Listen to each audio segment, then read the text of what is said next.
jauhilah sifat hasud. Hasud itu iri, dengki. Definisi lebarnya adalah cemburu melihat orang lain kenapa memiliki sebuah kelebihan dunia, fisik kah, ilmu kah, kedudukan kah, harta kah, keturunan kah, apa saja, pasangan hidup.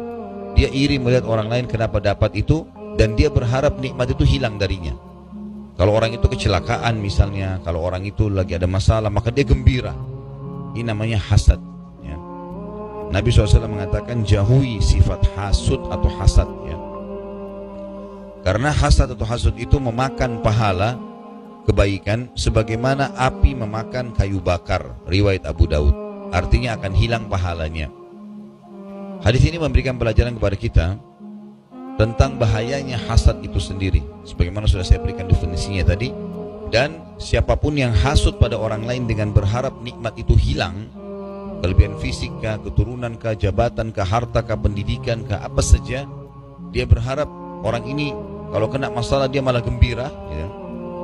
Maka ini berbahaya sekali. Ini akan bisa menghilangkan pahala orang itu.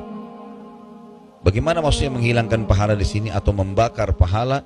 Sebagaimana api membakar kayu. Kita tahu kalau api membakar kayu, biasanya apinya akan padam kalau kayunya sudah keropos, sudah habis. Maka di sini maksud daripada hadis tentang masalah orang hasud dimakan pahalanya, sebagaimana api memakan kayu, maksudnya adalah orang-orang yang dia hasuti akan dapat pahala dia.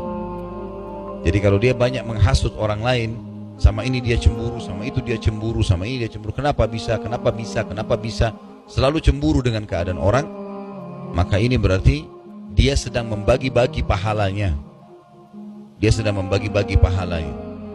Makanya kita dalam Islam tidak boleh sibuk kecuali dengan keadaan kita sendiri. Masalah orang lain lakukan itu haknya orang, kenapa kita harus campurin? Gak ada urusan sama kita sama sekali. Terlebih lagi kalau yang dia lakukan adalah kebaikan-kebaikan agama. Untuk apa kita merasa cemburu dengan orang lain, ya? Ada orang lain berhasil membangun masjid, dia merasa cemburu.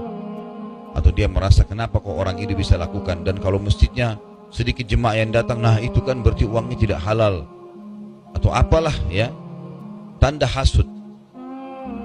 Tentu ada bedanya antara hasud yang dilarang ini dengan ghibthah. Ghibthah pernah kita jelaskan. Kalau seseorang Allah berikan kelebihan, secara kelebihan dunia, fisiknya kah, keturunannya kah, hartanya kah, dan seterusnya, kemudian kita merasa cemburu, tapi cemburunya itu bukan berharap hilang dari dia. Kita cemburu positif di sini, kita mengatakan, ya Allah, kalau seandainya Engkau